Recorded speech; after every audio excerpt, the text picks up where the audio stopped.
to you from the Radio for One studios in Franklin, Michigan. Welcome to the Detroit Cast. Big fan. Big fan. A show not just free of charge, but free of FCC regulations. Thank you for your support of the Detroit Cast. Oh, there it is. And without further delay, it's showtime. Please welcome the Detroit Cast. Here are your hosts, Mike and Jay. Woo. Now, hello everybody. Welcome to the Detroit Cast.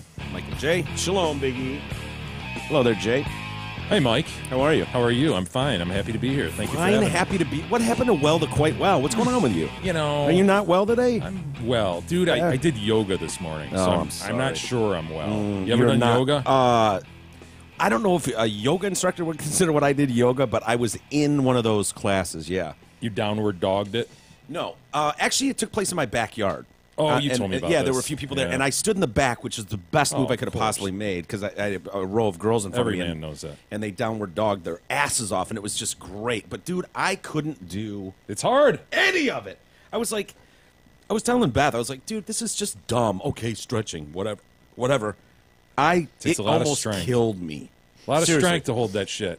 Yeah. And I've done it a few times in my life, and every time I've come away going, that sucked, but I should do it more. Yeah. Like, just, man, got to get loose. It's funny that you say that. I was listening to Joe Rogan the other day, and he was talking about yoga, and he was saying what just like a almost like a heavenly feeling he gets. Like he's like, if there was just one thing that I could do for the rest of my life, and he loves smoking weed. He's like, I think I would take yoga over it. Like the feeling you get when you walk out of that room, and I'm like, yeah, I just didn't have that. Yeah, kind of like the runner's high type deal, or he's going to that transcendent shit. Probably he's kind of one of those, Yeah, if people are dudes. really out there doing yoga, like real yoga, yeah, you're doing all the ums and all that shit, and it's supposed to be highly meditative. And Yeah. that. But You didn't. no, you this didn't is hum? more of a athletic yoga, I guess. Did you hum it all? Did you go? No, I didn't do okay. that. I just tried to Good. stretch really far and realized I'm not flexible. I'm so not flexible. I was told by a doctor that I have short muscles.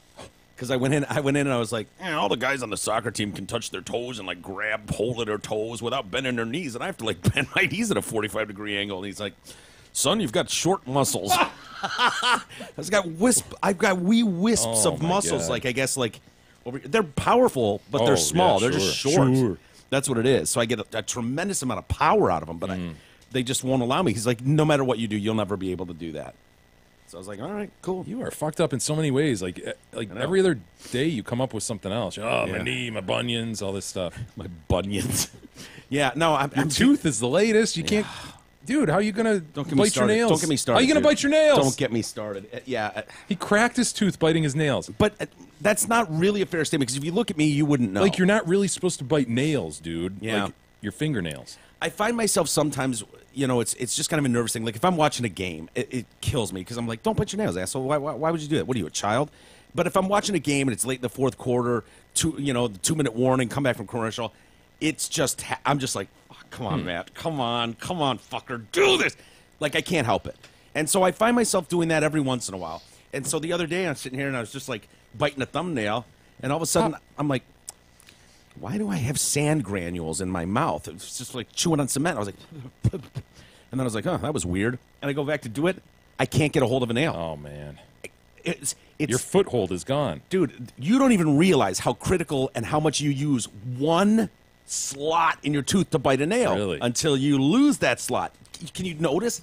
You can. I can barely see it. I mean, Can you see it? It's But I chipped. know how one little change in your mouth can throw your whole life off. throws your whole game tongue off. Goes right to it. You're like, Yeah. God damn it, that Yeah. cavity filling's just a little too high, and now it's gonna bug me for 4 years. The too high cavity filling, Yeah. unacceptable. But we all know it, and that's what I'm dealing with now. And I don't know what to do because it's not enough that you would go in. I don't think and I don't get think it you fixed. need to but- bond that. You can't see it, dude. No, you can't. So, yeah, and then I was dealing with leg cramps, like out of nowhere.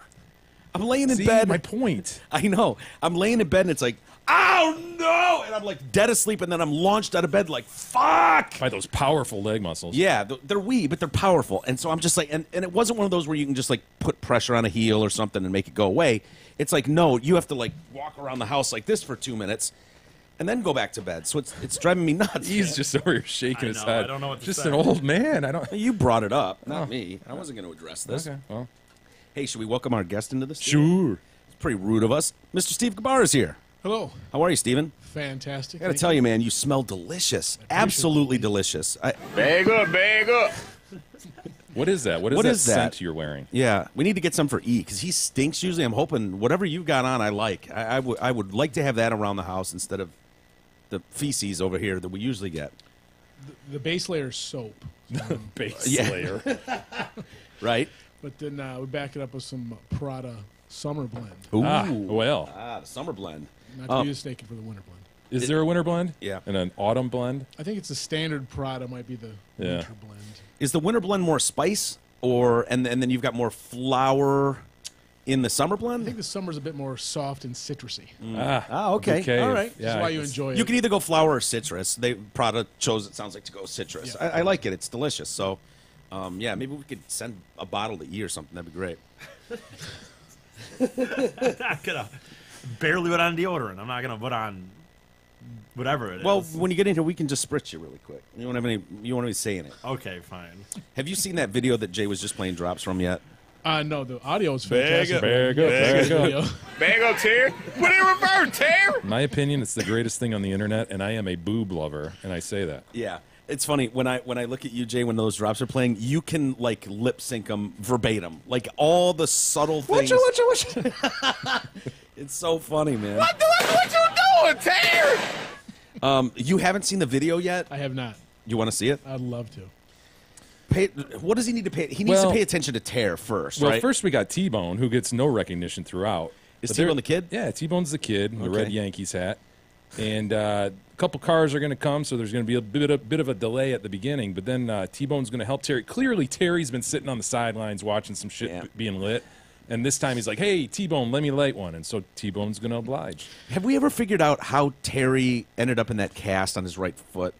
No, but you made the call early on. Like, this man is no stranger to a wheelchair. No, absolutely not. He looks partially paleaged. Yeah, I don't know if I'd say paleaged because he's moving around, and obviously he broke that foot or something. But is Well, it that a could be lifeline partially. button around his chest? Like, Yeah, Oh, dude, it is. Yeah, I think he's got bigger issues than the soft cast on his shin. Okay, the only reason I ask is because usually when you have a soft cast, it means you were hooping or something and rolled an ankle, and I don't see that cat hooping. I wonder if Terry fell out of his chair. Well, we know he's not an expert with the chair, but he's just got too fancy of a chair. It's not something like we've all ended up in a wheelchair for a day or two with Yeah, a broken that's not whatever. what you get. You don't get something that's pimped out as that. I mean, it's fully, fully Not under mobile. my insurance plan, you don't. Maybe Terry's got better insurance, but you got to pay attention to him. And this is just tragic out of the gate because Terry has no business being this close to explosives. But he wants to take part, you know? I know. He's been watching T-Bone all day, and he's like, hey, T-Bone, let me try. He's like, He Uncle needs- Terry, come on over. He needs a longer lit stick then, because I don't like the idea of Terry being this close to explosives. What I don't care if it's what the I fourth. love about the filmer, though, is he goes from legit terror. Yeah. You know, he is so concerned about Terry. He loves Terry. To just absolute joy when he realizes Terry's okay and, Yeah. and what just happened. You got it. My favorite part, out of the gate when he's doing the bag up, put in reverse. Terry's trying. Yeah. He's trying. Hands slipping. It's- But his head's a little cocked and he's got a shit-eating grin on his smile. It's my favorite part yeah, of the watch video. Terry closely. All right, he's trying to light the Terry's trying to light Hold the your Doesn't hands, have the T-Bone. steadiest of hands, so T-Bone's helping him. Hey, hold on. Got a couple car cars. coming. Yeah, Two shit. cars, huh? Come on, T-Bone. See, T-Bone put it a little closer to the chair. Yeah, two cars It's a coming nuance I didn't Oh, I notice didn't pick before. up on Yeah, that. Pushed it a few inches closer. All right, Terry here we go. in Further danger. Come on, Terry, you got this. You're gonna light it, and then get the fuck out of the way, Terry. Bag up, Terry. Put it in reverse, Terry. Put it in reverse. Oh, Lord, Jesus. Oh, Lord. Oh, Jesus. What you doing, Terry?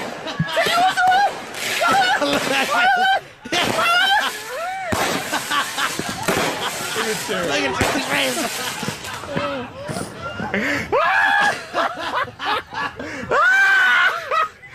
It's the greatest video ever. Yeah, it's Did you notice that T-Bone for a moment thought about pushing him out of the way, and then he bailed? he bailed too. Did he? I think T-Bone's older than you think too.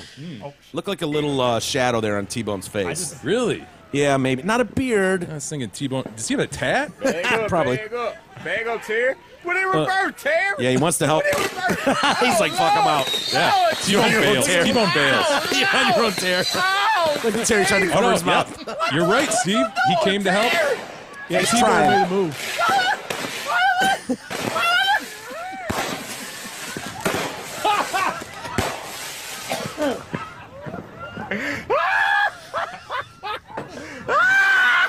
Oh, how quickly utter terror can Yeah. turn to sheer joy when you realize that just happened it, and your man. buddy's all right. Oh, it's just beautiful. It's just beautiful. Well, welcome, Steve, and in your honor, sir, it's time for Zott Ford's Red Hot Clear the Lot Sizzling Summer Celebration. I know you were fucking with me there when you wrote that line. Sure, that's a real mouthful, but it's also going to keep your pockets full of cash that you'll save on your next purchase or lease from Zott Ford and Holly, that is. Right now, lease a new 17 Ford Escape for $125 a month, or lease a new 17 Ford F-150 Super Cab 4x4 at just $178 a month. See their sensational deals and massive inventory at dealsinthed.com. And don't forget, tell them Mike J or the E-Tard sent you. Yes, very good. That's a mouthful, dude. And you're right. You did do that on purpose to fuck with him a little bit. You fuck with me, right? I mean, just every once in a while, if I figure if I can slow you down just for a second. That's a brilliant move, man. It worked because it slowed. Before we called it out, you probably did that read 5 times before it was like, you know what's happening here, right? I was bumbling along. Yeah, you found the rhythm to slow it down and make it work. I mean, remember when I used to send over a read specifically and ask E to do it, and then you guys finally called me and said no more. E just can't those do are any more wrecks. reads. Well, they were going 10 minutes long because Yeah. he didn't want anyone to look at him, and it's like, dude, you're doing it in the middle of a radio show. We're all looking at each other. You have to be and then able he'd to start laughing. Remember, he'd be fine like 5 words in, then he'd start dying laughing. Like, what the fuck are you laughing at, man? Dude, some of those. If you're in the members area, when we record stuff when we're going on vacation, we'll record the whole process of recording our reads, our commercial reads to be put in those, and you can listen to them, and we will hit record, and what should take, I don't know, 3 minutes, we got a couple Zots to do, a Merc, we'll sit there and be like, all right, E, it's time for you to do Gabarra's read, and he's like, okay, I got this, and then we'll just be like, don't laugh, and oh, man. 20 minutes later, he's still fucking trying to make his way through it, and it's just pro period broadcaster. yeah, that's It's like right. 90 words. Yeah, That's it. That's it. It's a disaster. Anyway, there's a lot going on today, and we'll get to all the white supremacist bullshit. And I know there was an attack in Barcelona, Spain. Alerts just keep coming over my phone. I guess some dude drove a van just plowed into a bunch of people. And I don't know, 40 people are hurt, 1 dead. It sounds like many more than one, perhaps. There's, Right now, it's who knows? All over the map, but we'll get to all that stuff coming up. And I think these guys are, it's kind of brilliant in a way. They plow into a bunch of people, and then they wait for the like confusion and people running, and then they open the door and they slip into the confusion. And so they lose these guys. And so the guy that was apparently driving this van just like slipped into all the panic, and they have no idea where he is. or he's holed up with a gun. The reports are weird right now. Yeah, so kind of all over breaking the map. news. Yeah. Well, I figured we'd get to that in a little bit. I don't want to bum Steve out with some of this hard news right out of the gate. So I figured maybe we play a little round of Would You Rather. With the sweet pie. Yeah, little game invented by Jay's 7-year-old, the sweet pie. And maybe have you answer one of the questions with us, if you're up for that. I'm in. Okay. We have a cold front that's slow moving. Your quarterback? Forget about. You're my sweetie pie.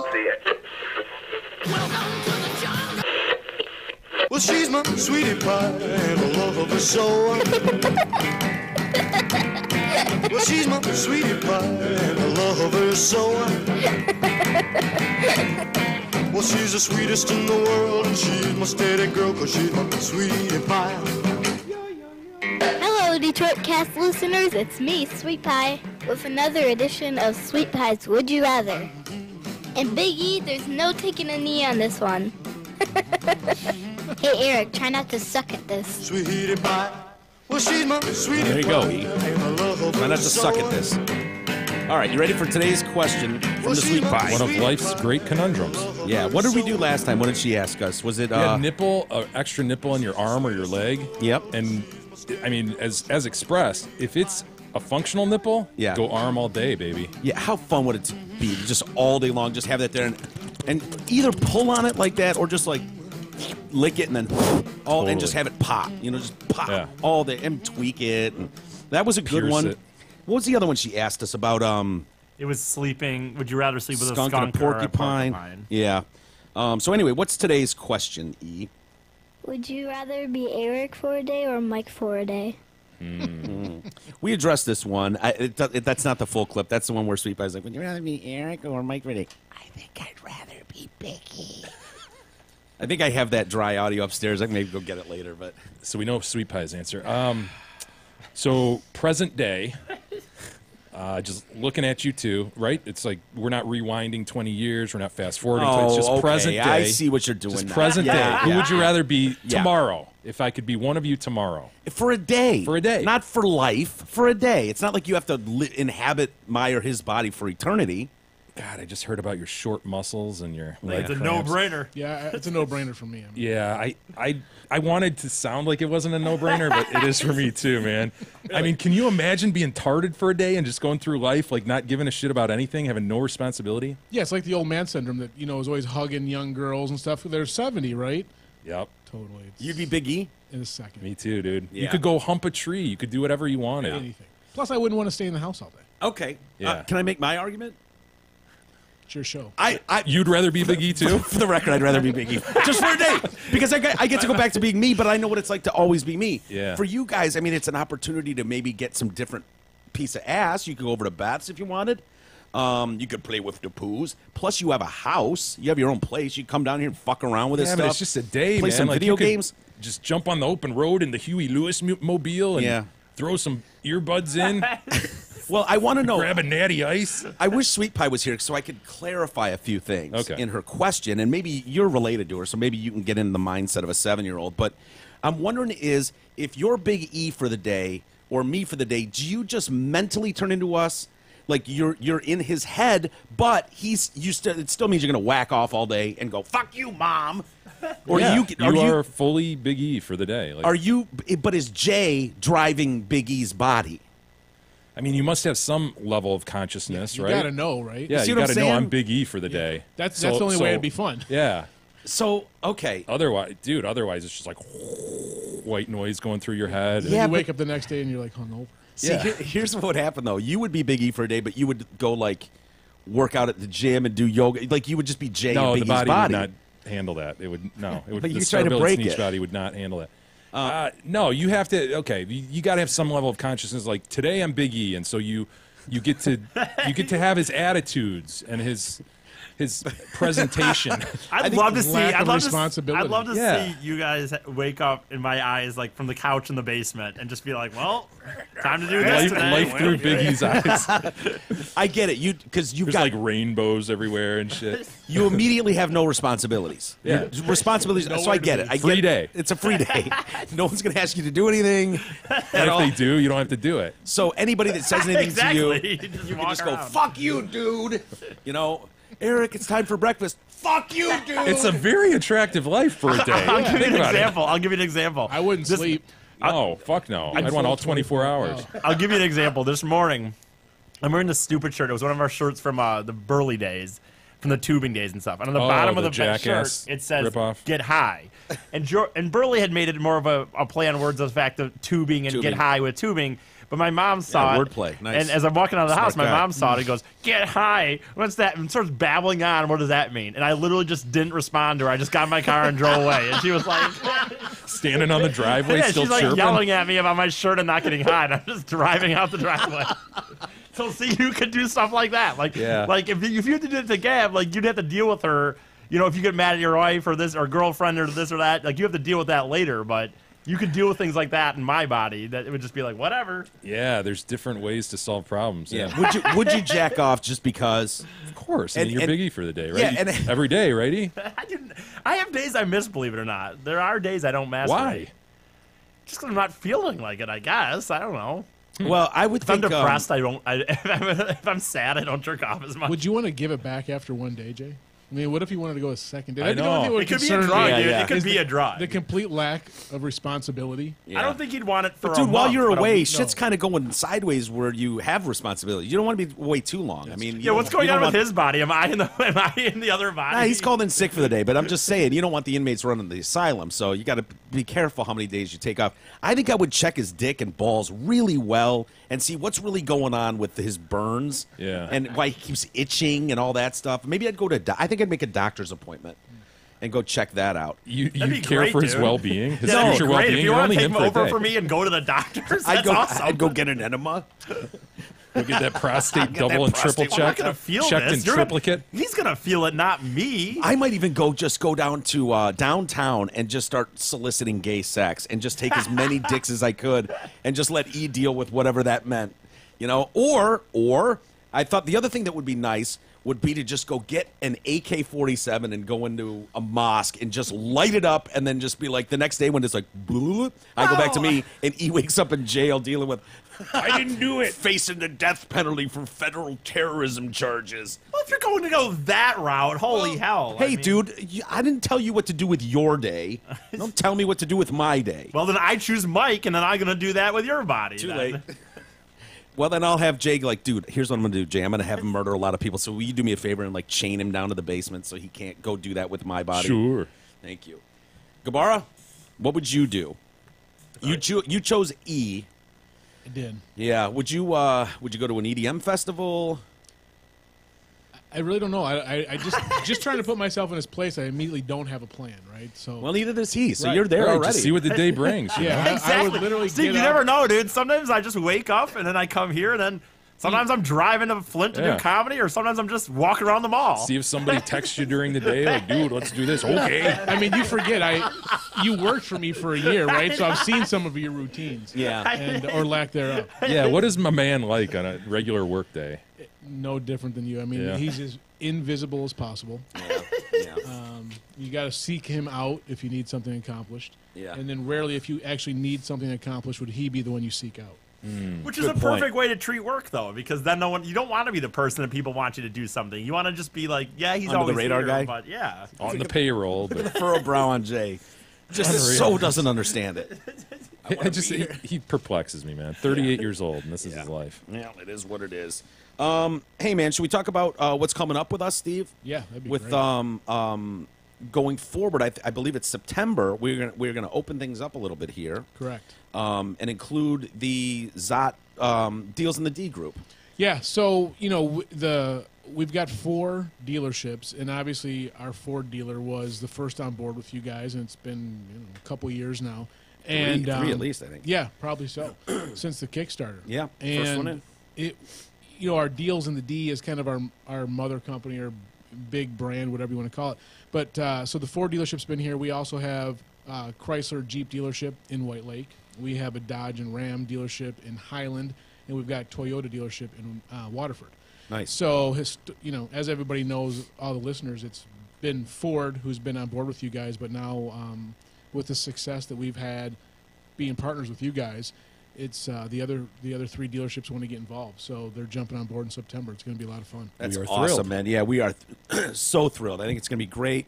I know some of our listeners found the other dealers. Yeah, I thought there was a time early on when you were having to explain to some of the dealers, like, why are all these people coming in? Who are these people coming in going, I'm here from the Detroit cast. They're like, who?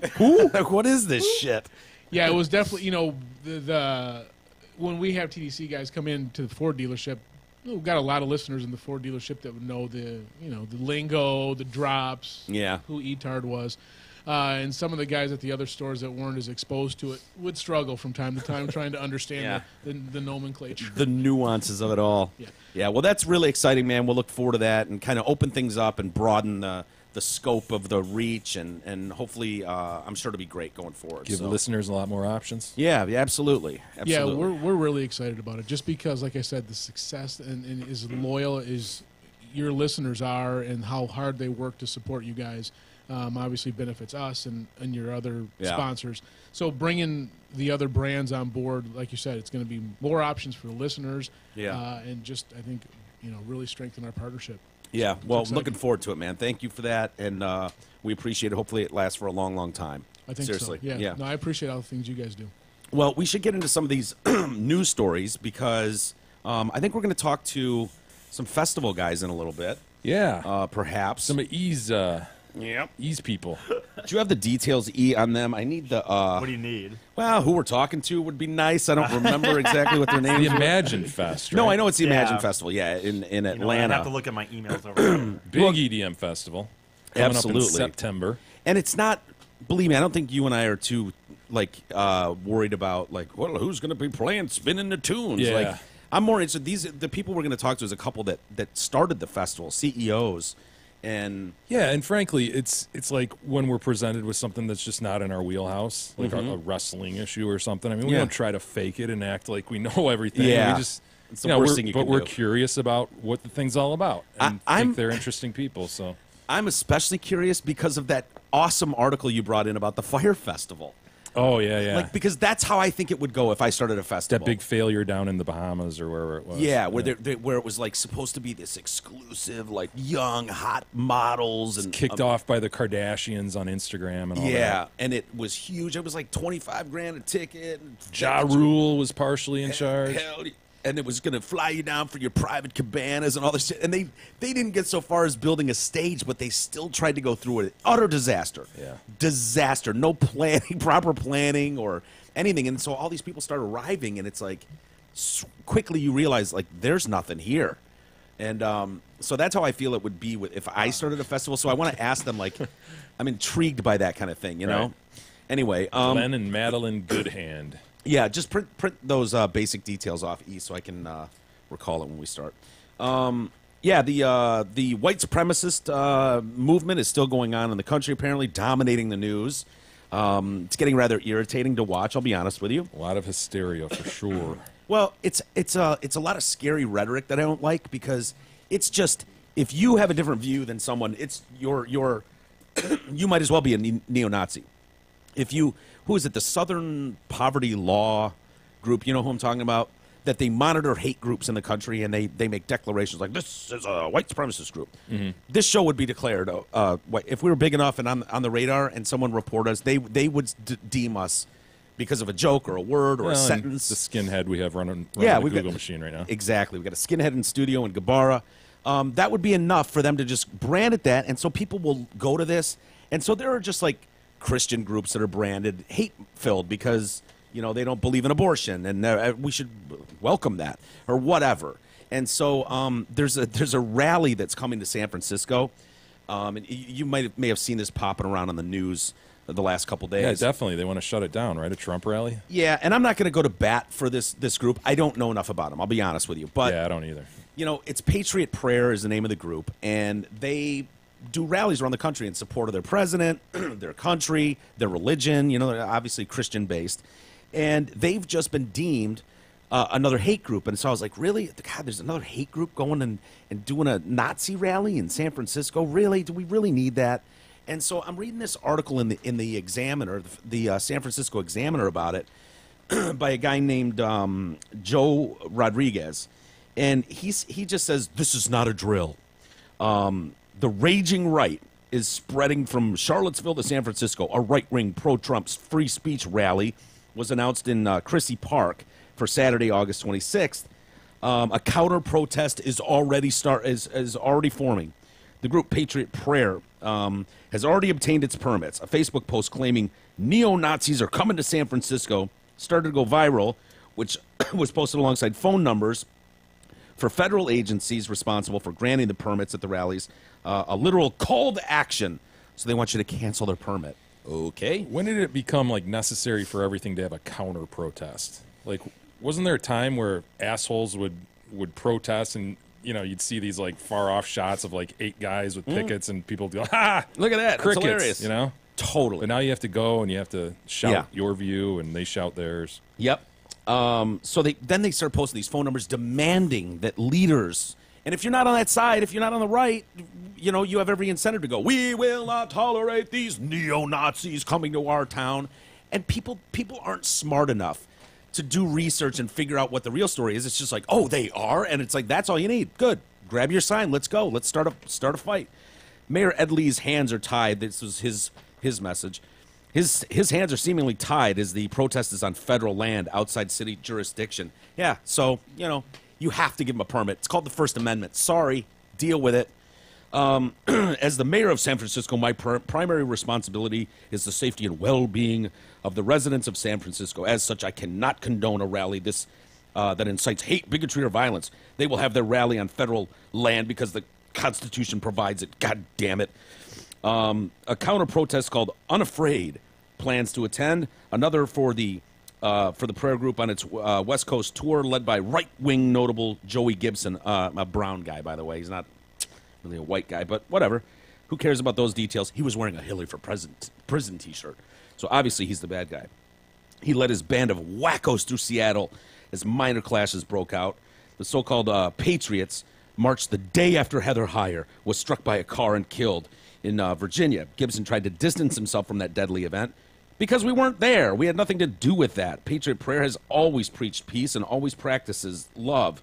Assembly member Paul Ting described the group, white supremacy, neo-Nazis, and hate have no place in San Francisco, especially during the 50th anniversary of the Summer of Love.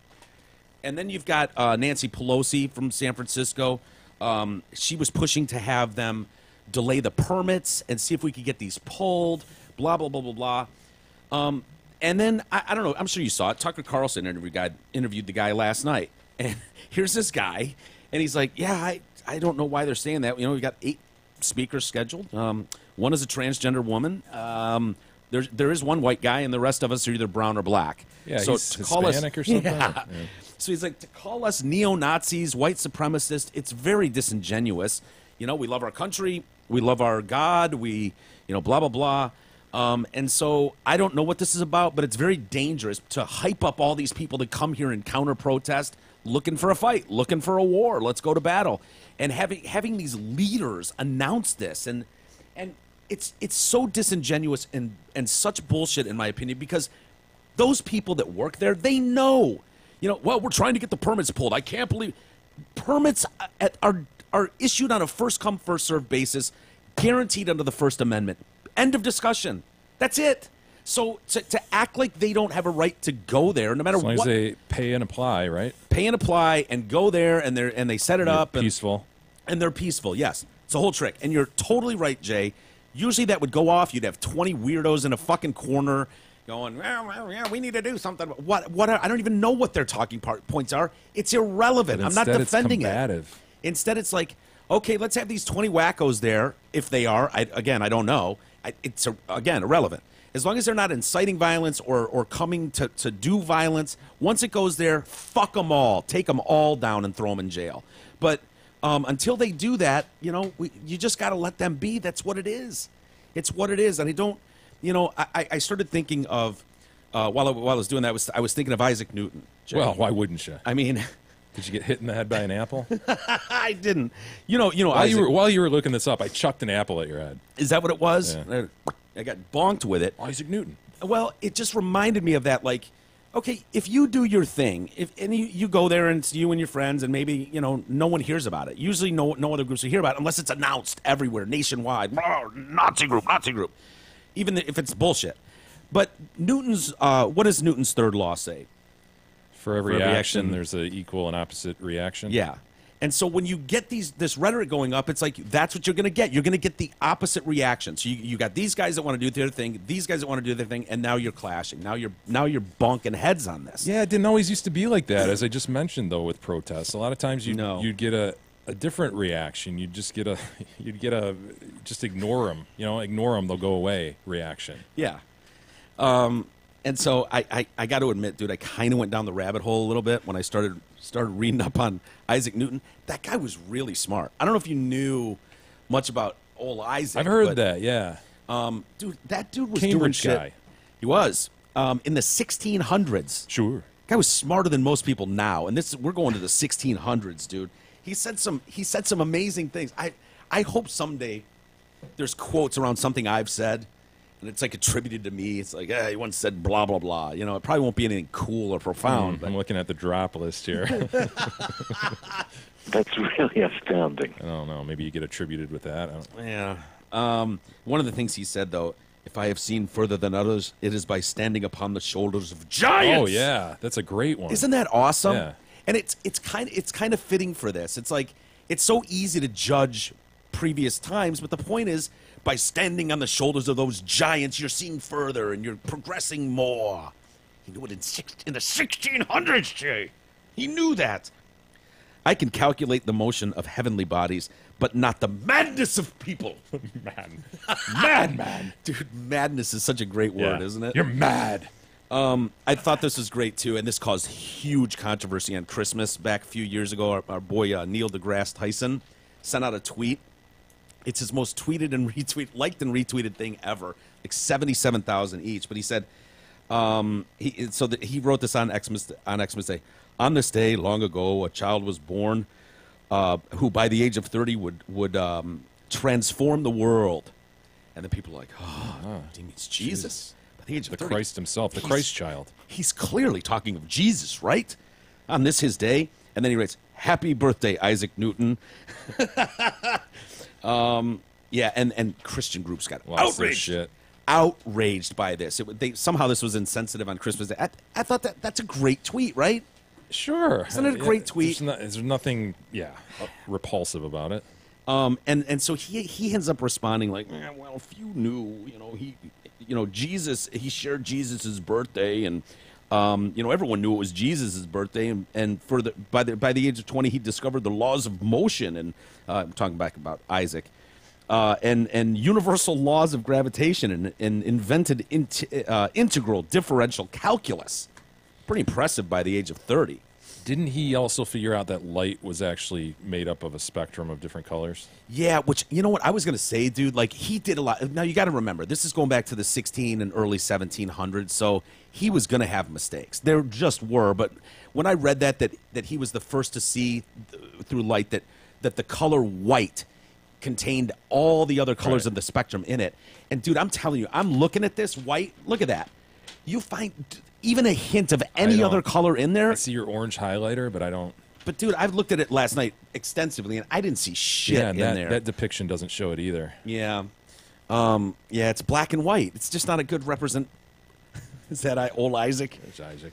Yeah. And then, so I always think when you go back forever with these old dudes, and upon his death in 1727, because I'm always wondering, like, back then a lot of the religious leaders, when you were doing science stuff, they'd be like, blasphemous! Right. And then you're thrown into jail somewhere and you rot and die.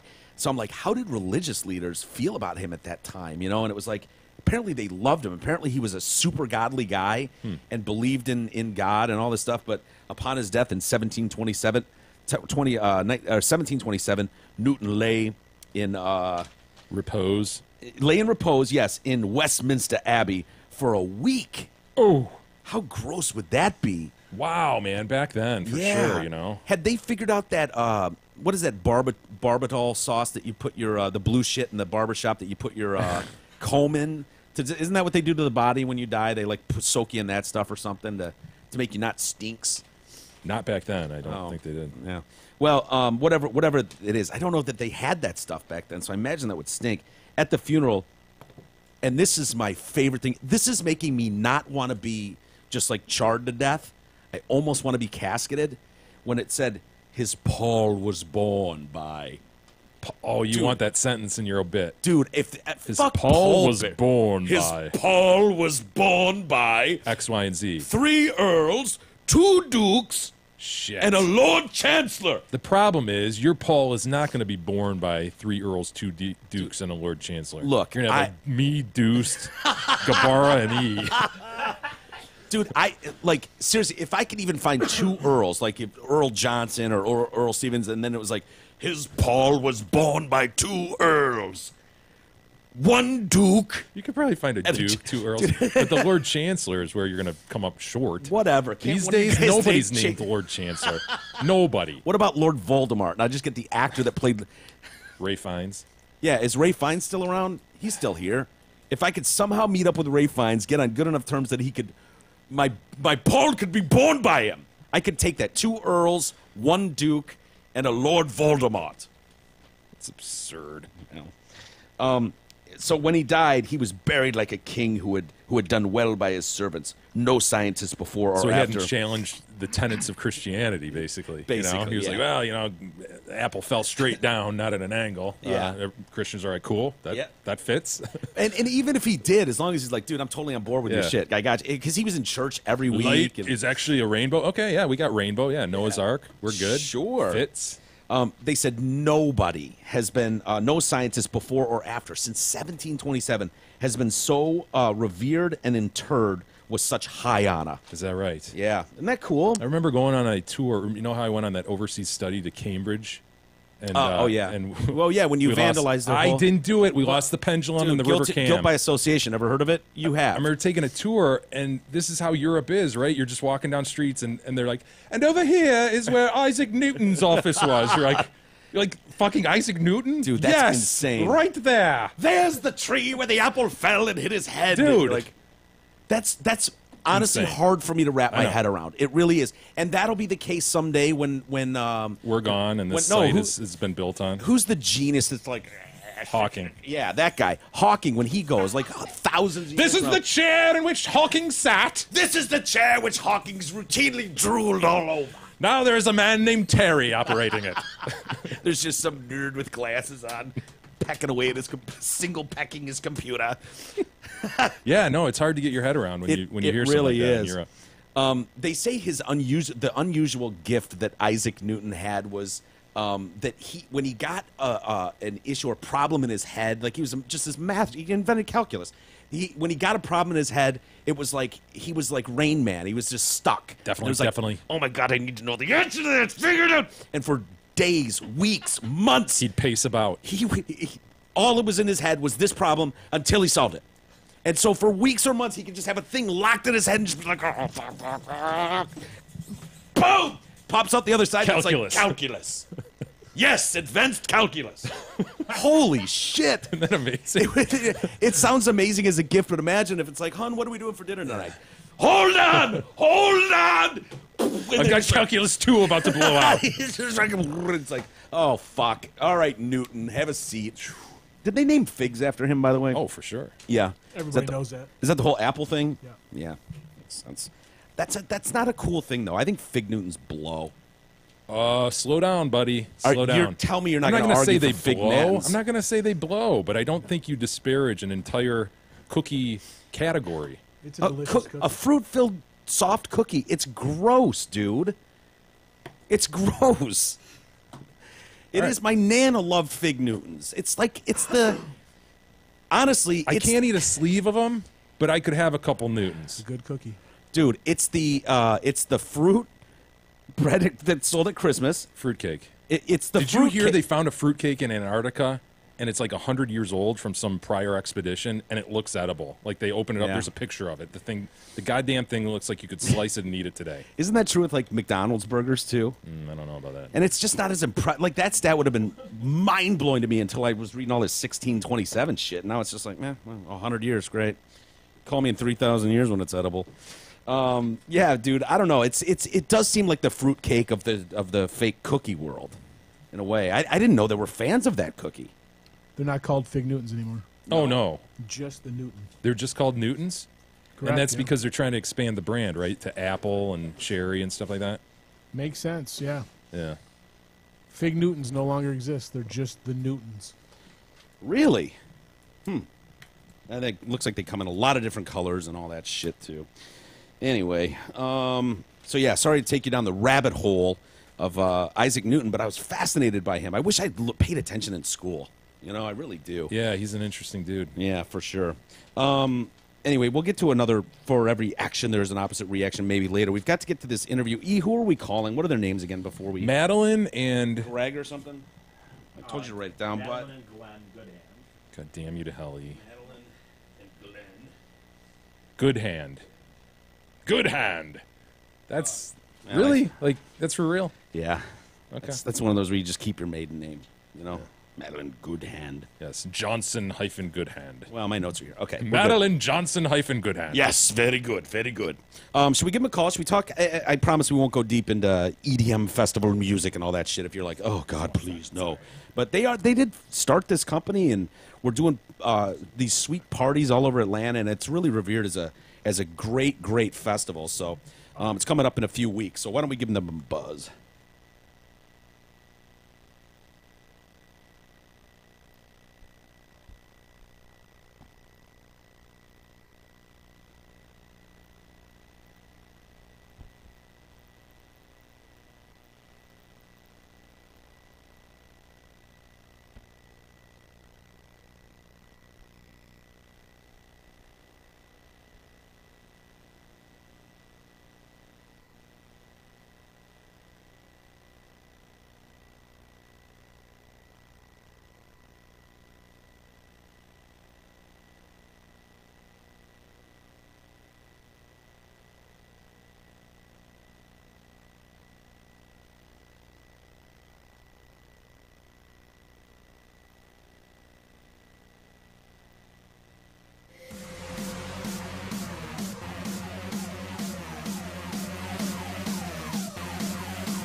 Hello?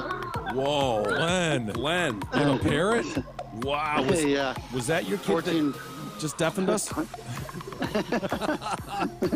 It's one of the kids. There's multiple running around here. What you got? She's going to be a singer. It's actually a boy. Oh. So, yeah, maybe he'll be what is it? Yeah. Is it soprano on the top? I hope he's not a soprano. But yeah, maybe he'll be like Steve Perry when he grows up. Just have that really perfect high-pitched voice. Anyway, hey, Glenn, this is Glenn Goodhand. Is your wife on the line too, Madeline? Madeline is around here. Hold on one second. Yeah, we're going to, just give me 2 minutes. We're going to run into another room here. Yeah, no problem. As fast as we can. give me Take your 1 time. minute. Let me just get to a quiet area. No worries. I just had a ringing in my ears. Woo. Little man's got some pipes. That was one of those where he's got him like under his arm, You you think? know, and then answers it, and so the kid's face is right by the phone. Yeah. Proper phone etiquette has to be taught at an early age. The amount of kids that have picked up the phone and just like set it down, and remember that one kid Oh who my was God! screaming I at him? forgot about that kid. What was the deal with that? Didn't he get Something taken about away? Santa Claus? Or? No, that one kid got taken away because. Hey guys, this is Madeline. Hey, Madeline, it's Mike and Jay with the Detroit Cast. How are you? Hey, Mike and Jay. Sorry about that. No problem. No worries. We're a little hard of hearing now. We heard your little one screamed his head off in our ear, but other than that, we're good. Oh, I'm sorry. This is Glenn and Madeline Goodhand we're talking to, CEOs and founders of the Imagine Festival in Atlanta. Going to be September 22nd to 24th this year. ImagineFestival.com for tickets. And I don't know how much longer you guys are going to be able to hang there. It sounds like this thing's growing at a rate. You guys might get too big for that place. Oh, wow, that would be amazing. But our intention of moving to the Atlanta Motor Speedway was that we would never, ever have to move again. So at 120,000 person capacity, I think we're going to be set for a little while. My God, is that the aim of this thing, just to grow, or do you want to keep it somewhat under, you know? Yeah, I mean, for us, quality is extremely important to us. And so while we grow, we want to sort of monitor that growth and just make sure that we're always providing a quality and a great experience for our guests. And sometimes that means not being too big. So at some point, we'll definitely have to sort of evaluate what the experience is like for our guests at certain attendance numbers, and then decide if we want to either cut it off or maybe expand into a second weekend. Do you guys have a number in mind that you're expecting for, say, this year? So we're expecting 90,000 over the weekend. And how many stages is that? And how many of those 90 stay the whole time? In other words, I mean, you offer camping packages and all that, but how many come and go versus stay? Is it all stay? We've actually seen about 70 to 80% of our guests stay on property. You mentioned how the experience for the customer is everything, and I get that vibe as I was reading up on you guys. It seems like that's your thing, whether you were a small company doing club parties. That's what set you apart. What is it that you guys do that makes it so special? I think the main thing is that we talk to our customers, just ask them about how it was and what artists they're interested in seeing. So we really make them part of the whole development of the show. And how much, as you poll these people and talk to people who have attended, are you getting the reports that the extras are what matter most? In other words, the non-stage stuff, but the extra stuff. So like Electric Forest here in Michigan, Happy Forest, everybody, all the stuff that's going on around it. How much are you getting in terms of reporting back that's what really made my experience? All this extra stuff, the transformational workshops, the silent disco, all that stuff that's going on, the soccer you got going. I'd actually say it's almost the opposite. The thing that people really care about is the basics. It's is there enough water? Is it comfortable for me? Is there seating? Were the wait times short or long? Are there enough bathrooms? I mean, those are kind of the things that if you can get the basics right, I think that's what the customers are really looking for, and then everything else is extra. That's got to be really hard, and I'm sure you guys have made a lot of mistakes. I think water was an issue last year, and I think it was hotter than hell, too. And so what do you do to address that? Obviously, we made a huge jump when we moved to the Atlanta Motor Speedway. We used to be a 2-day downtown, just daytime, non-camping festival, and last year we moved to the Speedway, which is 900 acres, and the old space was 9 acres. We want people to get there and just be overwhelmed with happiness and joy and their overall experience. So to answer your question, basically we sent out a survey. We asked what we did right, what we did wrong, and every single topic or every issue that came up, we have addressed those issues and hired the best in the business to come in and apply their art and their professionalism to those topics. Glenn, I'm always interested in when someone starts something from nothing. I know we've done it here with this show. We did this all ourselves, and we made colossal errors. And maybe we'll talk about them down the road. But I'm wondering, sure, what were those things that early on when you guys start something this big that you go, oh, holy shit, I did not see that coming. Boy, we got to fix that for next year.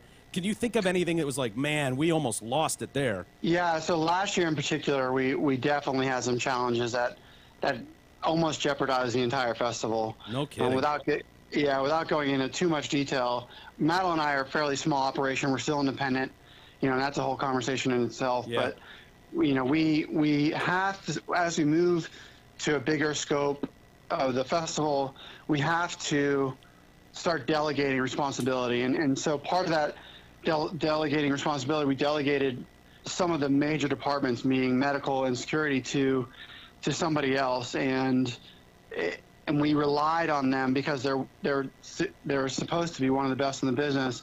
We relied on them really to get it done and not really have to worry about that anymore, since we delegated it to someone that is a professional.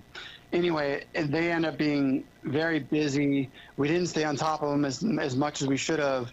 And next thing we knew, we were put in a very bad position, almost to the point where we were being extorted for a significant amount of money if we didn't go with a particular vendor.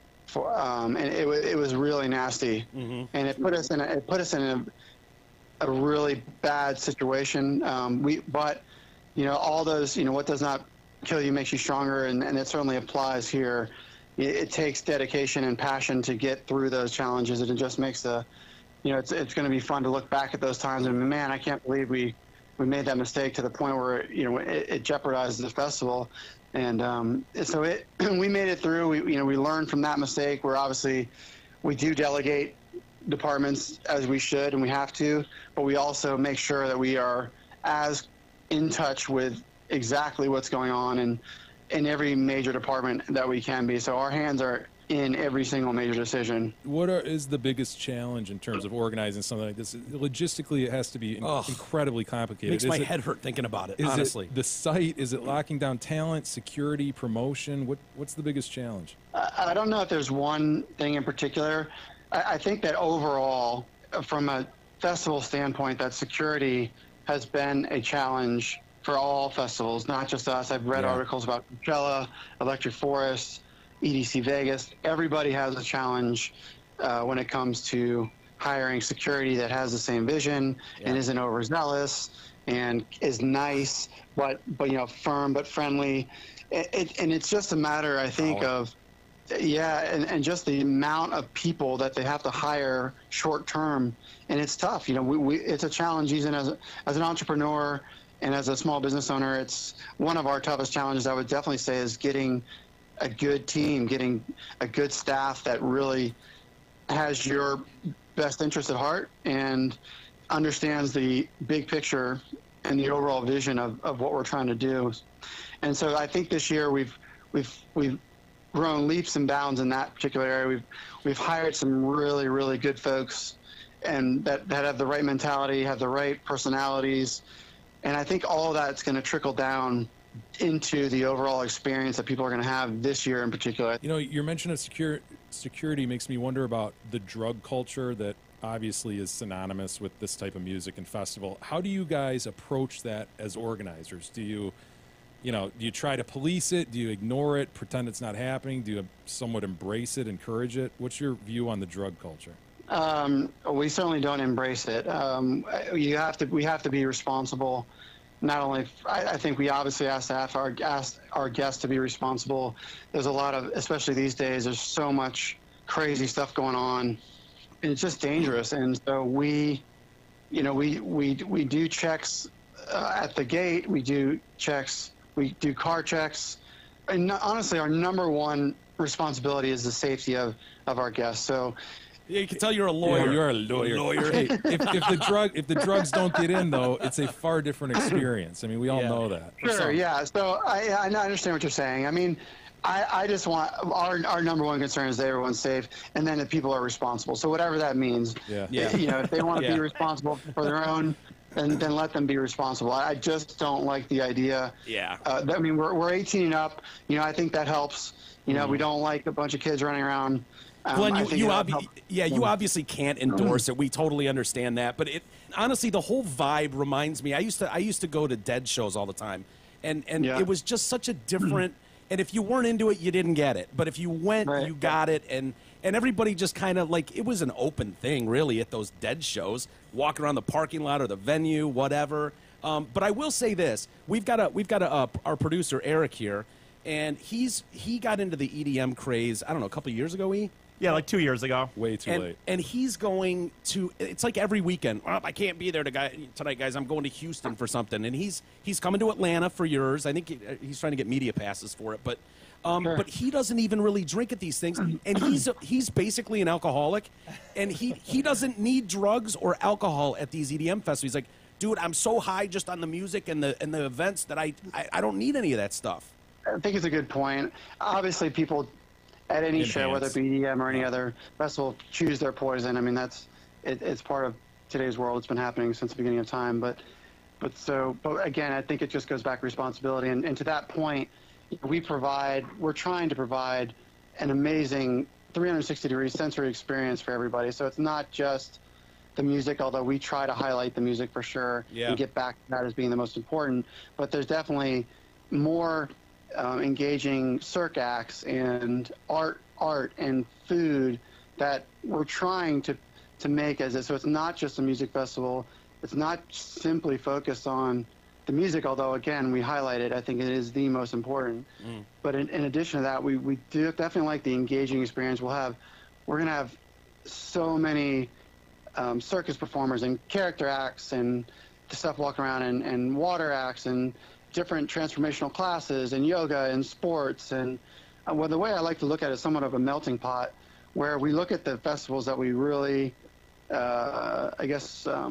Yeah, we admire. We admire them because we can tell that they care about their customer. And so things like Electric Forest, we try to look at them and say, man, they're doing a good job. What is it from that festival that we can pick up and try to at least reflect our version sort of the good things from that festival? Okay, what's great from EDC Vegas? What's great from Coachella?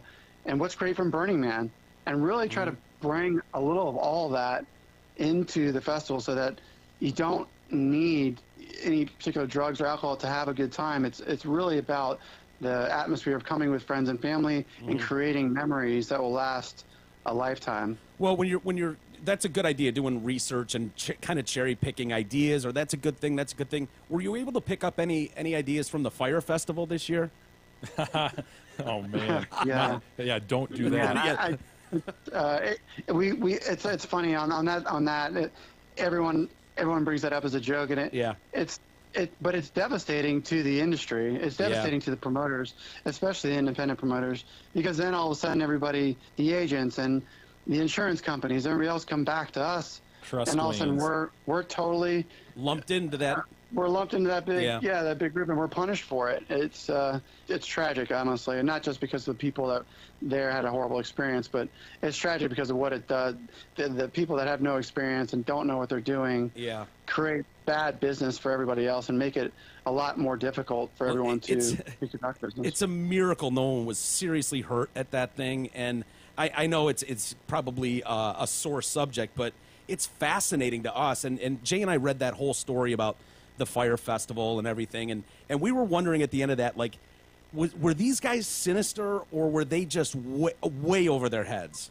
They were clueless. I think they were completely clueless. They probably had a good idea. They must have someone good in marketing, because their marketing was really good. They had a bunch of money, but I don't think they knew what it took to put it together. And you didn't at all know them from the industry or whatever, right? They were complete newbies. I don't know them. I know a couple people that were working on different teams or didn't go because they got the warning last minute, but I don't know the promoter themselves. I thought it was...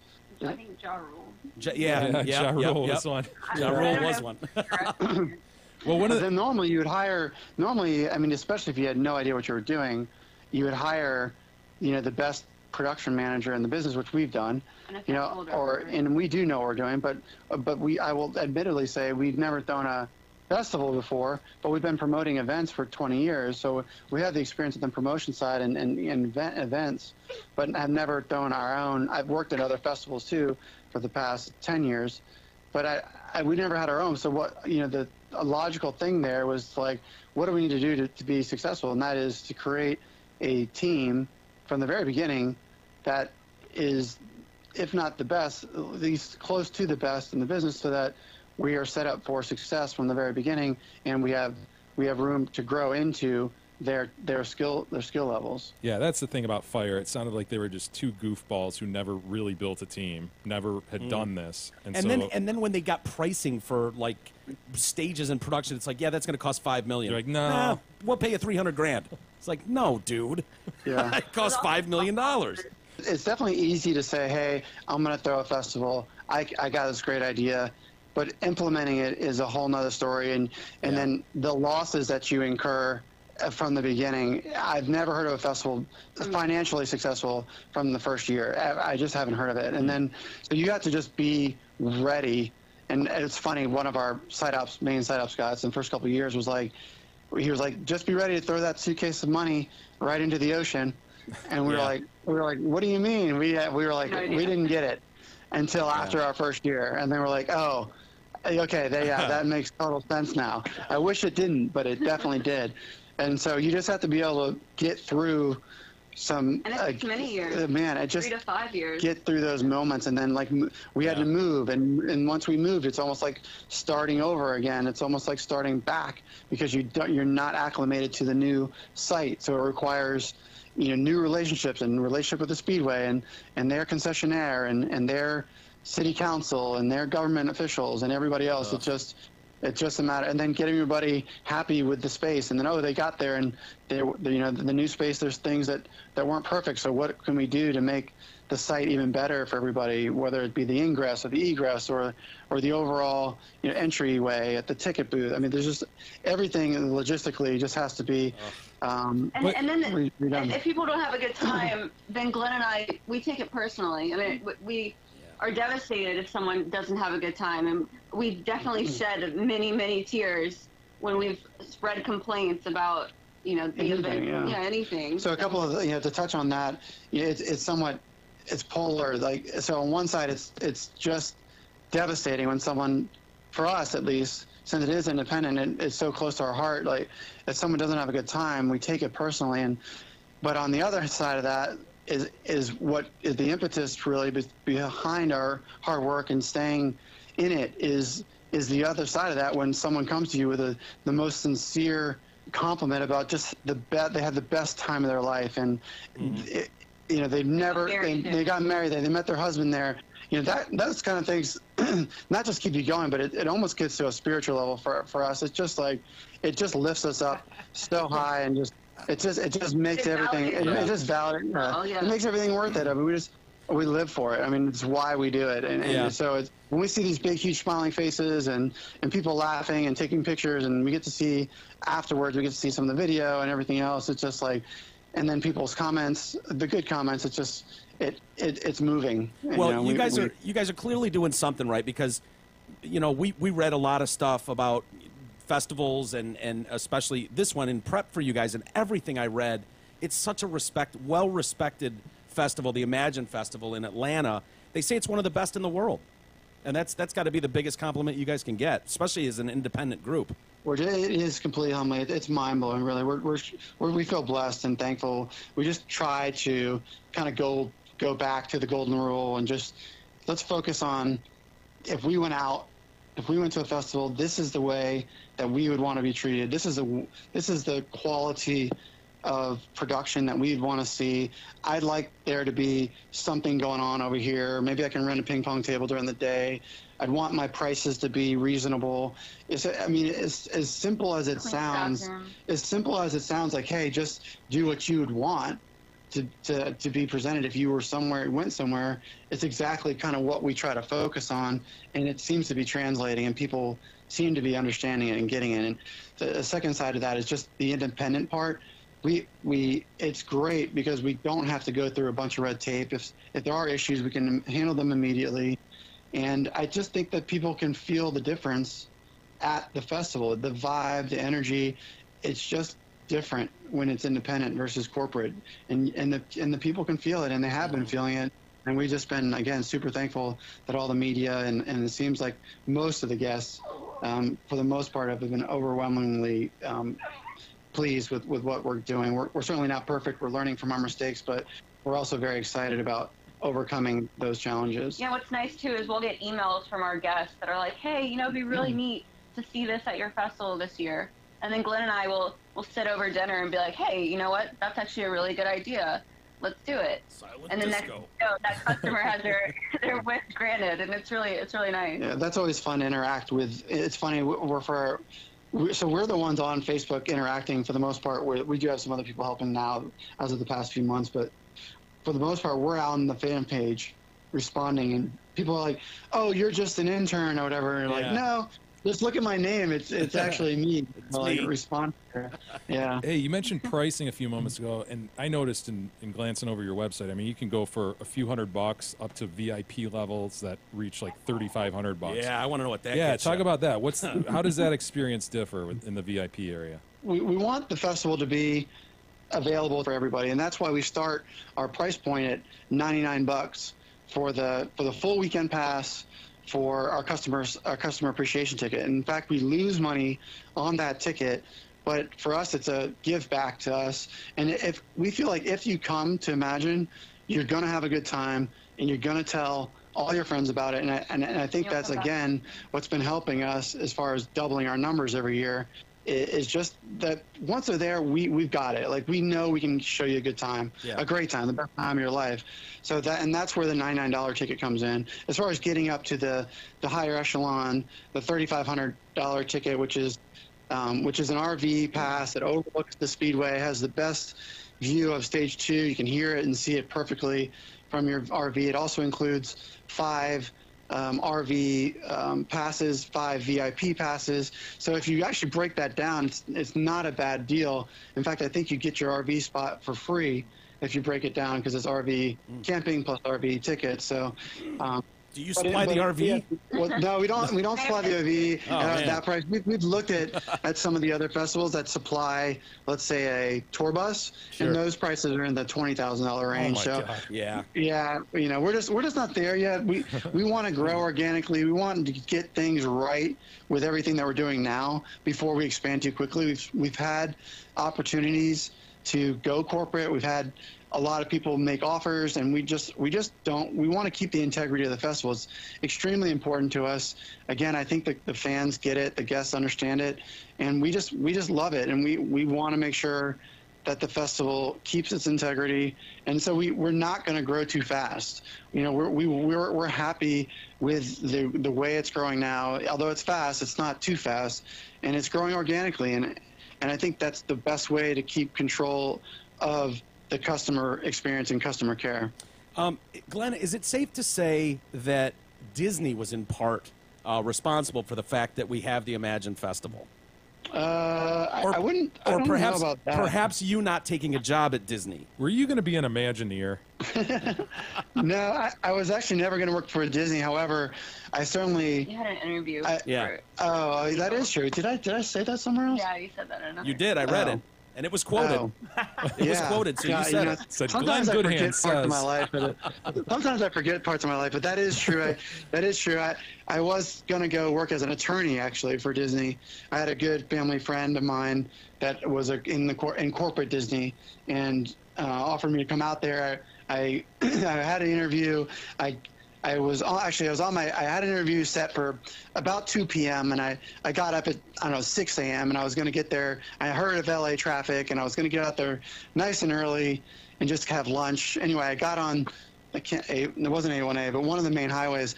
It ended up taking about 8 hours to get to my interview, and so instead of being 3 hours early, I was actually 2 hours late, and it was a friend of the family, so it was still warm. It wasn't, but you could tell he was irritated. It was more of an internal thing. It was like, man, I just can't deal with an 8-hour traffic jam. I can't live with it. And so for the rest of that 2 months that I was out in California to sort of interview and see if I want to move out there, I spent it on the beach at Sunset Beach and Huntington Beach, just relaxing and enjoying myself right after I graduated law school. Yeah, and I thought you said something like, I made the decision in my car, I'm going back to Atlanta. I can't deal with this.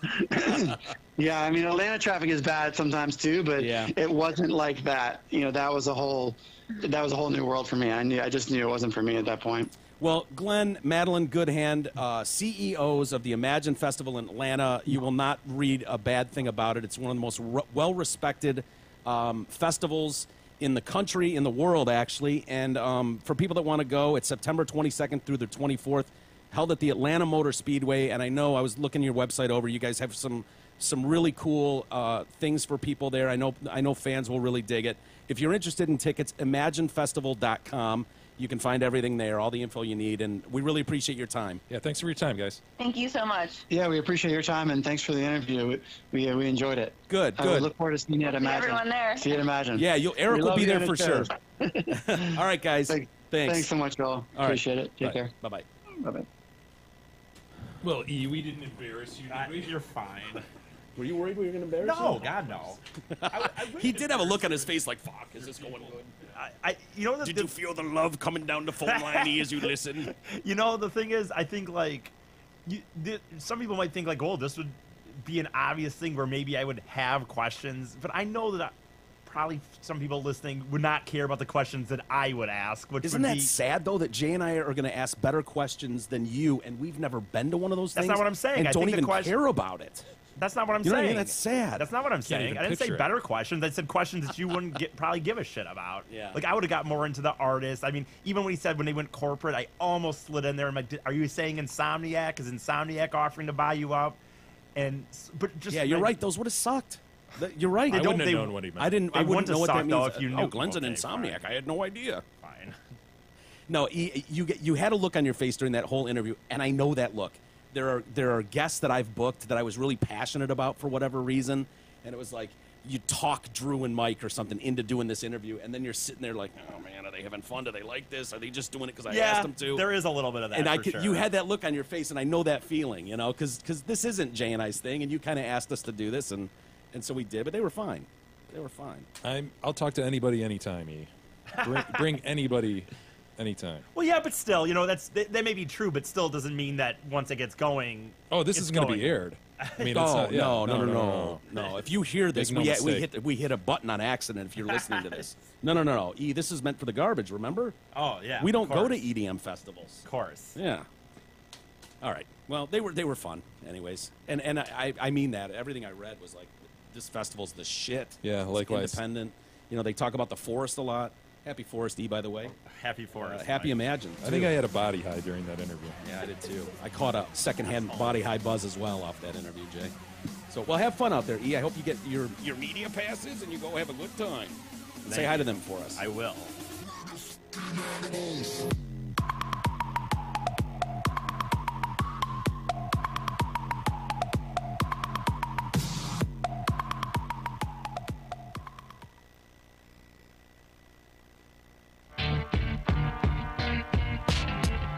The Detroit Cast continues after this short break.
The Detroit Cast continues now, bitches.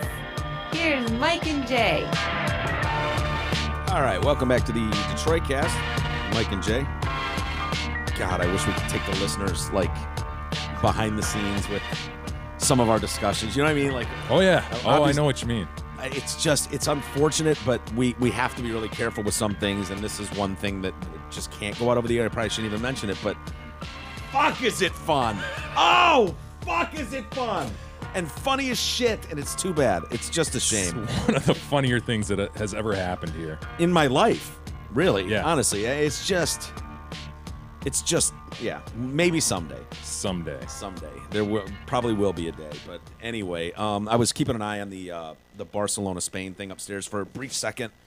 It sounds like ISIS is taking credit. Sure. And apparently, I mean, it's one of those developing stories. It's not like we're going to say anything that a lot of you haven't heard, but at least a dozen people dead, right? And like 50, at least 50 wounded. 50 in the hospital is what so far, and more. And then they found another vehicle that was supposed to do something, and some guy like ran into a couple cops and started shooting at them, and blah blah blah. It sounds like a real disaster over there, and already almost instantly ISIS took credit for it. So right. I'm sure you'll read plenty about it over the weekend. I'm kind of glad it happened in a weird way.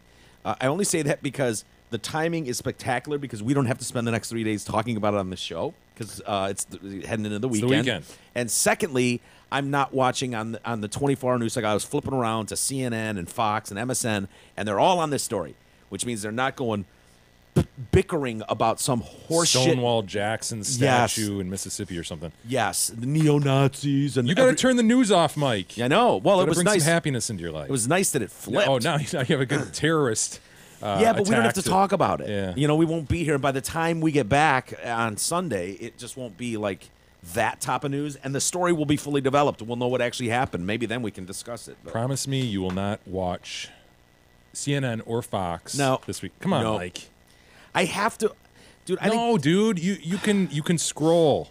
You can scroll and read. Don't watch it. That shit drives you crazy. No, it doesn't. No, yeah, it does. No, yeah, it does. No. I want to compare your mindset 2 years ago to what it is now. Okay. I think you see a marked difference. I want to watch Tucker just like yell at people. Sorry, I have to do that. Just give me 1 hour. Tucker okay, you get 1 hour a day for Thursday and Friday, tonight and Friday. Fine. I just want to watch. That's Tucker. it, though, dudes. Turn that shit off. You don't need that on all day. Yeah, I know. I have plenty to read. I've got a lot of interviews coming up, and I need to prepare for those. So I will do that. Maybe even trying to leave the house and see if I can't see Beth. I don't think she's working this weekend, so we'll do that. Moving on completely. I read a story this morning, and it kind of had me laughing. And it's about this bar owner in Florida who broke into didn't break into, but went into Tom Cruise's house his under construction giant condo in Florida, and filmed it. Facebook Lived it, right? Facebook Lived it, yeah, for like 7 minutes. Check it out, bitches. I'm in Tom Cruise's house, one of those. Yes. Hold on, but yeah, he's a Florida bar owner. He's actually from Detroit. And so he live streamed this thing, and he says he's being intimidated and followed now since this has all happened. His name is Clay Irwin. He's 54 years old. He runs the Lucky Anchor in Clearwater. Now, Clearwater, I'm sure some of you are aware, is basically, they just might as well rename it Scientology. They love to go in and just buy as much property as they can and load it with Scientology. It's a cult little community. They got lots of money, and they all help each other's businesses, but you still have other businesses. You know, you can't deny this guy. So this guy's like in the middle of this, and right next door is Tom Cruise's newly being constructed penthouse thing. Interesting. And so he's in the bar, and one of the construction guys walks in and is like drinking beers there, and he's like, "Oh man, I gotta run up to Tom Cruise's place that's we're working on up there." He's like, "Man, you want to pop up there with me?" The guy's like, "Oh, fuck yeah, it's Tom Cruise, hell yeah, I do." And so he grabs his dog and goes up there with his dog and starts filming. So yeah, he says, "I'm from Detroit. I've worked in Iraq. I picked Clearwater over 6 other cities. I thought it was paradise. Didn't know a lot about Scientology." So you think, great, there's a church next door. You know, no big deal. He's like, it's kind of playing off like I didn't know how cultish and weird they were. So let's see, where do you go? I go up there to check on some stuff. Why don't you come with me? So he does. He's one of the biggest actors in the world, and this is his penthouse. He sounds like he's really impressed by celebrity, you know? Starfucker. Yeah, one of those, which a lot of people are. I mean, honestly, if someone said, hey, dude, I'm running over to Tom Cruise's house right now. You want to pop by with me? Yeah, I would. Yeah. Fuck, if you're not busy. Why Sure. not? If you're not busy. So Irwin takes his dog Bruno along, too, for the tour. He starts narrating, be prepared. This place is amazing. This place is sick. Doesn't this tradesman who's taking him in anticipate any sort of problem here? Because that's his issue now. Oh, yeah. I mean, I'd be shocked if he was identified. He's so fired. Yeah. So fired. Like, you would like, think, dude, put the phone away. Are you know? kidding me? This Right. is Tom Put Cruise. put your dog away. Put your phone away. I'm going to run you through this thing. You can take a look, but we're out of here. Yeah. Take a picture from the outside or something and go, oh, Tom Cruise's penthouse is up there. Dude, you would have to be so mindless and retarded to not think that that's going to be a problem. So the footage appeared on the Underground Bunker, which is a blog dedicated to Scientology. I went everywhere. I stood in his pool, first person to do it. I moved a bunch of doors around. I went to rooms that no one else went to. Whoa. I saw a safe room. Oh, boy. Okay, dude. And if you pull this book down, the door will open and you go in. It's hidden. Nobody knows about it. You won't believe if you type the word password in, the whole wall turns. It's amazing. Open up Shakespeare's head and there's a button. I saw a safe room. It was by the stairs, by the fire exit, in case of intruders. So now you've identified exactly where they need to go in case they're looking for you. I pretended on video that Bruno took a shit in the bathroom floor. Then I made a quick run to Pizza Slut, ran over to Toxo Hell, too. Yeah, I pretended Bruno took a shit on Tom Cruise's floor. Hilarious. He didn't. God, know. the average. Sorry, just people that just aren't that funny that think they are. I'm sorry. Says a professional comedian. He's a professional comedian. Clearly. Yeah, coming from my. Yeah, there you go. Pro period comedian. Sitting back, stretching his hands. Anyone else in the room been paid to stand up on a stage? I didn't think so. Yeah, coming from my perspective, that's not funny. The construction workers shared the floor plans with me, which show Cruise has a 9-car parking garage along with his own private car elevator. This? Where's he writing this? This isn't a video, or he videoed this, a lot of this, yeah. He'll then be able to walk through a passageway to a secret smaller condo which features a flight simulator, Jesus Christ, office, dude. and small gym. I got you. None of this is striking you as a problem, sir. Really, Mr. Irwin. The penthouse itself, including a roof deck, complete with a luxury 39-foot infinity pool, solarium, hot tub, and even a bar. The construction worker even gave me the blueprints. Got a copy right here in my pocket. What more could you ask for? Tom was taking the 10th floor. The 9th floor is for his son Connor. He's a regular out here. But then Tom found out and he wasn't happy. I'm shocked at that. Why would Tom care? Tom's not moved in yet. Oh, Thomas. I thought it was fun and cool for friends. I didn't really think I was invading his privacy, which I was, even though I'd been invited. If this is by a construction worker, not Tom. Moron. If this isn't invading someone's property, I'd like to know this guy's definition of what invading someone's property would be. It was harmless, accidental to make him mad. The church bigwigs came over and asked me to pull it down. They watched over my shoulder while I deleted it. I didn't hesitate to do it. I understood. Irwin thought that was the end of the matter. But just a couple months later, the church organized a big celebrity-packed party for the local business owners and council officials. David Miscavige flew in specially. The big guy. Travolta, Kelly Preston, his wife, and Kirstie Alley were all there. We were all supposed to go to this big party. Can Scientology not get a new, bigger, celebrity? I mean, we still I know, have to this have list is getting worse and worse, isn't it? Kirstie Alley and John Travolta. Kelly Preston? I mean, really? Yeah. When they lost what's her name from King of Queens Oh, or whatever. yeah. Her name is, but yeah. When they that had to be a shot. Like, oh man, that she was an more actual relevant. Yeah, Remy, something, whatever, doesn't matter. Anyway, so the church is trying to buy up some prime piece of land, and we're schmoozing all the VIPs with their grand plans for Clearwater and turning it into a Scientology-controlled zone of shops and offices, entertainment area paid for and backed by Cruise himself. They didn't even invite me to the function. Everyone got invited apart from me. They had Travolta, Kelly Preston, Kirstie Alley, and they snubbed me. I'd rather not go. I didn't even know what was going on until afterwards. Other people told me about it.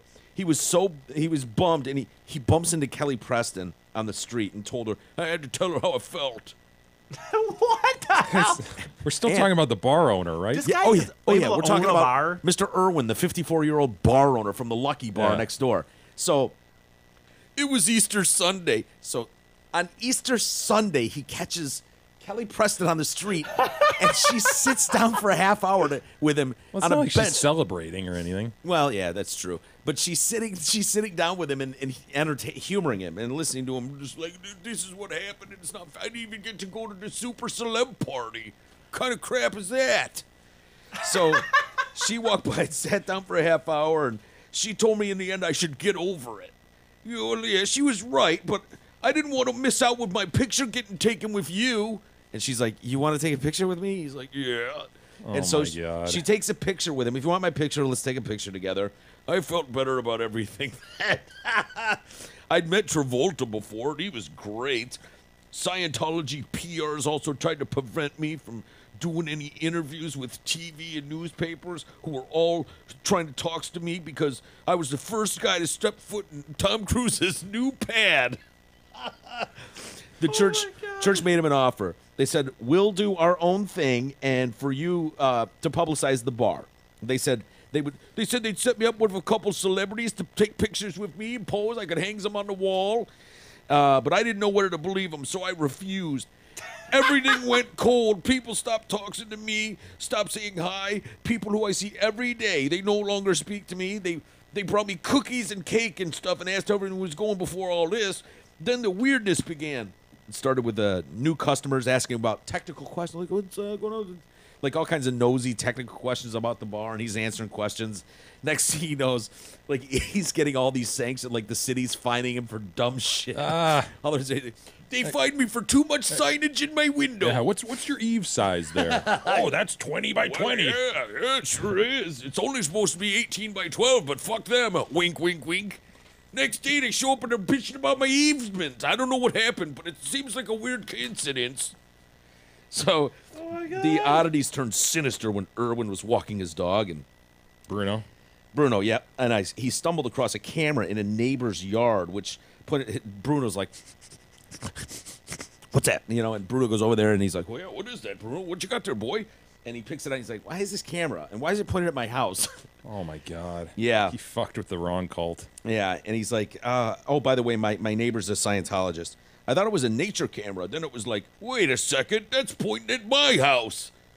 It took me a week to crack the file as they were protected, and they'd been watching my house. It was really creepy seeing me and walking to my car and walking around my house every day.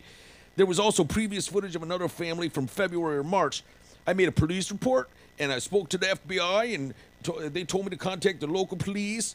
While he waits for a police investigation, Irwin says he just wants to turn a profit in the bar, which locals are too petrified to go into. So no one will go there. He feels like he's being watched 24/7. It's like walking on eggshells. I feel like I'm being followed. Every time I walk my dog, I'm looking for a cameraman. Why are they doing this? Right now, they're just trying to intimidate. I worked in Iraq for a few years as a contractor, so it's going to be pretty hard to move me. If there's any connection to Scientology, I'll sue their butts off. I've got some friends who are in Scientology, and they're leaving the church. I didn't like calling it a church. Most believe in God or power. The thing was made out of this thing was made out of comics books. And then the last thing he says was Scientology had a block party the other week, and I said, you could even use my bar if you need the bathroom or water, but I've heard nothing from Scientology, and I've heard nothing from my celebrity pals since this all happened. Think an invite to Tom Cruise's place is probably out of the question now, too. You think Cruise was going to invite him to his... Do you have any piece of that video? Yeah. Sweet. Before you get to that, hey, how much money will you need for retirement? For most of us, the answer is not at all clear. Retirement doesn't have to be a mystery. Contact Mark Leibovitz at LPL Financial today to learn the answer to one of the most important questions for your retirement. Call today. Tell him you're a friend of the show for a no-cost, no-obligation consultation. 248-626-2000. Ask for Mark. Securities and advisory services offered through LPL Financial, a registered investment advisor. Member FINRA SIPC. Go ahead, E. There's this new condo, so be ready to Portrait. be amazed. That's how you have to do This place Facebook is gonna be Live. sick. Place is gonna be sick. Why did he think this was going to be okay? I don't know. Here's the infinity pool. Goes on for infinity. It overlooks the harbor, the beach. Just keep clicking 40, and we'll just pop around to see where he's at. This is obviously his main living great room area. What a... Dude. This guy. What is he thinking? This is probably... Look at this place. This isn't a condo. This is a freaking museum. Yeah, that's what I was thinking too. I don't know why it's not focusing. You can kind of see it. The torches. All in portrait. God Yeah, damn I it, know. Al. Let's see where the bunker is. This, my friends, is probably the main living area. There's the stairs that go Bruno. down to the See next Bruno? level down. Bruno's about to poops. This guy is getting off on this. Yeah, he is. And there's his skylights. Oh! This place is sick, man. This place is sick, man.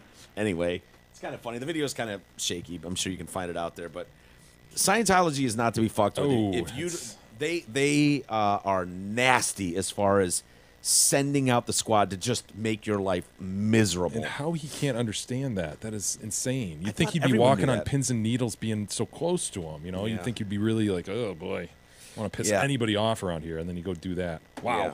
Incredible. Gentlemen, Douglas! are you prepared? And then we're gonna find our best friend Doug, and then we're gonna give him a best friend hug. Doug, Doug, oh, Doug, Doug, Dougie, Doug, Doug. Buying or selling a home can be one of the most stressful times of a person's life. Doug Steinert at Century 21 Campbell wants to make the sale of your old home or the purchase of your dream home as stress-free as possible. Call him, 248-765-1781. Let Douglas and the team at Century 21 Campbell make your home purchasing dreams a reality. Call him, 248-765-1781. Ask for fellow Detroit Cast listener Douglas. Douglas. What do we got for email, Jay? Yeah, I think I do have a bunch of stories left. Maybe we'll pop into the extra content and do a few of them. I think we definitely do that. Which are pretty damn funny, too, including some about wedding rings and some mom that was electrocuted by kid's shitty diaper. Ooh. Now I got you. Brad she was writes Indian, in. so it's spicy food. I'm assuming that played into it. Brad writes in concerning just that. Now I got you. That drop, indeed. I have recently caught myself using TDC drops on my kids. What the fuck have you guys done to me? I probably say, now I got you 3 or 4 times daily. It's a great drop. To them as they ramble on about something I either don't understand or don't care about. If I start using jack-off Jerry drops on them in the future, I am holding you personally responsible. Regards, Brad. Oh, Jay uses jack-off Jerry drops around his kids. Sure. Sure. That's used 80 times a day. Oh, yeah. P.S. Where did that "now I got you" come from? I don't remember the backstory. Is that the same guy that says, "Why don't you level with me then"? Why don't you level with me then? Oh, I yeah. could care less. Yeah, that's the one Jay told in about a split second to go fuck himself. Not true. Not Yes, you true. did. He pushed, he needled, and finally I was like, look, dude, you're the guy who shot himself in the fucking foot. You're the dumbass. And then You called him an asshole, and you said, fuck you, you're an asshole, or something like that, pretty quick. He came in hot. He did, right out of the answer. It was a Military wrong guy. number. It was a wrong number, which unbelievably someone else called a couple weeks later or the week later. Yeah. But it was... And got the same wrong got number. the same wrong number. Amazing. Well, it's not that it was a wrong number. It was our idiot producer spelled his name wrong. So the Completely fact wrong. that some other show might spell that guy's name wrong and find his number and find him is remarkable. But whatever, it happens. Amazing. Yeah, so we were trying to call Adam Hurdle.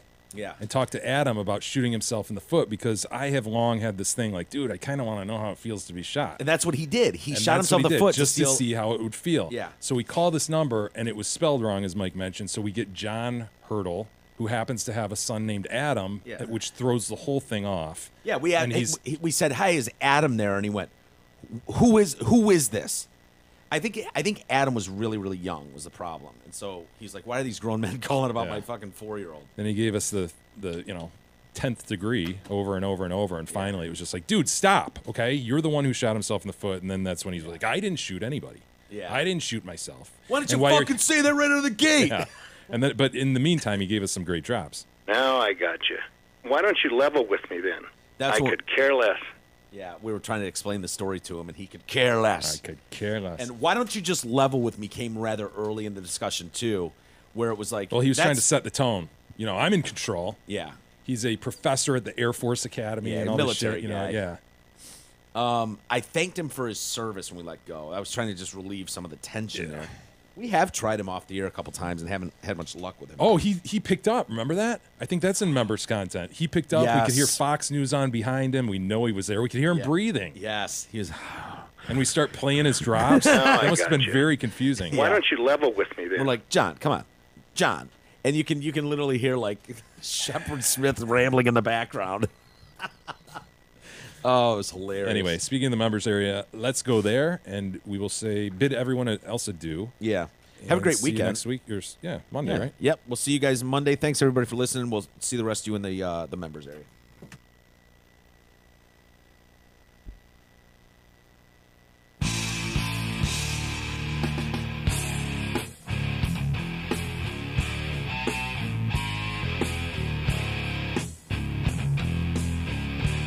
You've been listening to the Detroit Cast with your hosts, Mike and Jay.